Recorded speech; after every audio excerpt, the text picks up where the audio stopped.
देखिए यहाँ पर ये वाला प्रश्न कक्षा 9 और 10 दोनों के लिए इंपॉर्टेंट है। ठीक है, इसमें कह रहा है कि एक शंकु का आधार का व्यास 10.5 सेंटीमीटर है और इसकी तिर्यक ऊंचाई यहाँ पर कह रहा है कि 10 सेंटीमीटर है, तो इसका पृष्ठीय क्षेत्रफल ज्ञात कीजिए। ठीक है ना, तो एक शंकु बना लेते हैं इस तरीके से।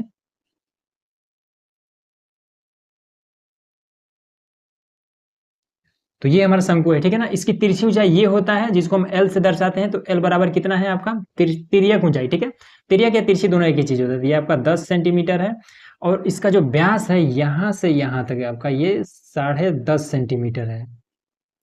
ठीक है, 10.5 सेंटीमीटर है। तो इसका वक्र पृष्ठीय क्षेत्रफल मतलब इसके ऊपरी जो भाग होता है, मुड़ा हुआ भाग, उसका हमें क्षेत्रफल बताना है। तो देखिए फॉर्मूला हो जाता है कि वक्र बराबर होता है पाई आर और यल। ठीक है, तो पाई का मान हो जाता है 22/7। आर का मान दिया हुआ है इसी का, ये आपका पूरा आपको जो व्यास होता है, व्यास को हम डी से दर्शाते हैं, डी बराबर 10.5 है। आर इसका आधा हो जाता है, तो ये हो जाएगा 5 इसके पीछे आप चाहें तो 0 बढ़ा सकते हैं। ठीक है, या फिर घटा सकते हैं, तो ये हो जाएगा 5.25 ऐसे हो जाएगा।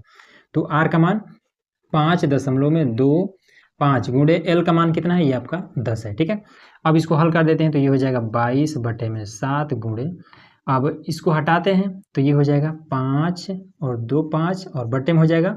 इस दशमलव जगह पे 1 लगाइए, दशमलव के बाद 2 अंक है तो 2 बार ऐसे 0 लगा दीजिए और गुणे में ये आपका 10 है। इस 0 से ये 0 खत्म, इस दोनों काट देते हैं, तो ये हो जाएगा 22/7 गुणे, ये 5 से ये भी कट जाएगा, 5 से ये भी कट जाएगा, तो हो जाएगा 5 × 5 0, 5 × 5 25 और 5 दूना 10, फिर इससे आपका ये खत्म हो जाएगा।